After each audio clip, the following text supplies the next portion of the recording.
గోధుమ పిండి 1 కప్పు,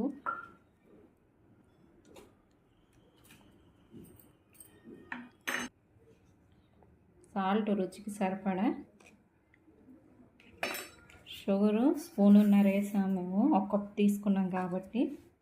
దీని బేకింగ్ సోడా లేకపోతే ఇనో వేసుకోవచ్చు. వీటిని ఫస్ట్ మిక్స్ చేసేసుకొని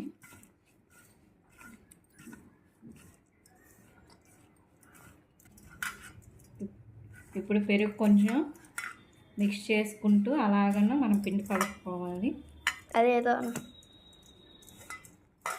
వాటర్ యాడ్ చేయకుండా పెరుగు మిక్స్ చేసుకోవాలి.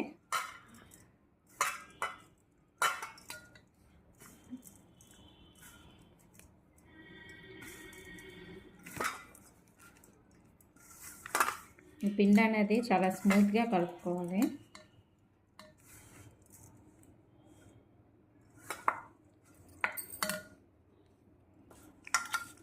ఇప్పుడు ఈ స్మూత్గా రావడం కోసం ఆయిల్ కొంచెం అప్లై చేసుకోవాలి. కొంచెం వేసుకుంటే ఇది స్మూత్గా అవుతుంది.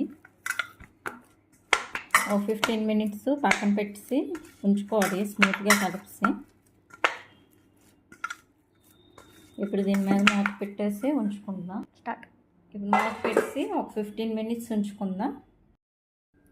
ఇప్పుడు పిండి ఇలా వస్తుంది. మనం 15 మినిట్స్ ఉంచిన తర్వాత ఇప్పుడు ప్లేట్లోని ఆయిల్ అయినా నెయ్యి అయినా బటర్ అయినా మీకు ఏం నచ్చితే అది వేసుకొని మొత్తం స్ప్రెడ్ చేసుకోండి.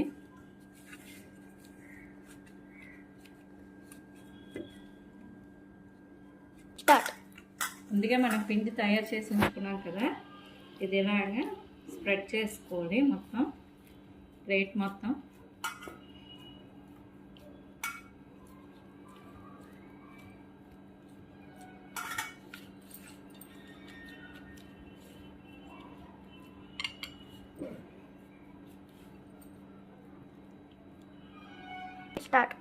ఆ తర్వాత ఫింగర్స్తో ఇలాగ మనం స్ప్రెడ్ చేసుకోవాలి.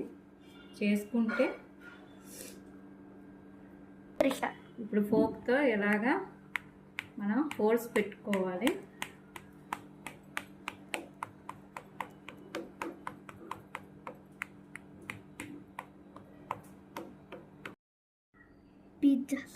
ఇప్పుడు పిజ్జా సాస్ వేసుకోవాలి.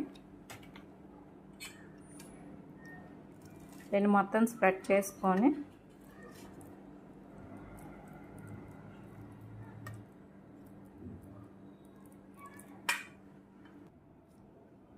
ఇప్పుడు చీజ్ స్లైసెస్ చిన్న చిన్న ముక్కలు కట్ చేసి దాని మీద పెట్టుకోవాలి. రెడీ 1 2 3 అనాలి. ఇప్పుడు ఆనియన్స్,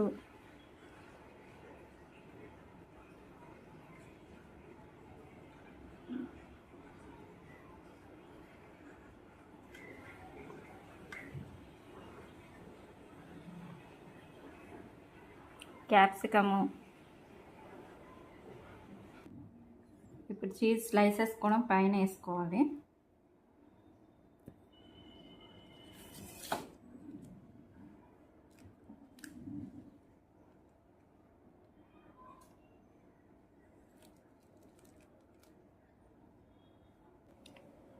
దీంతోపాటు మయోనీస్ కూడా పైన వేసుకోవాలి.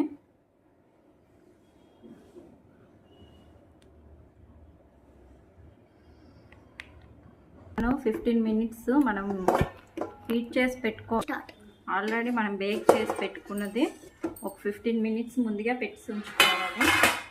ఆ తర్వాత మనం ప్రిపేర్ చేసుకున్న పిజ్జావి అన్నీ పెట్టేసి ఒక 15 మినిట్స్ మూత పెట్టి ఉంచాలి. హాయ్ ఫ్రెండ్స్, ఇప్పుడు రుచికరమైన పిజ్జా రెడీ అయిపోయింది.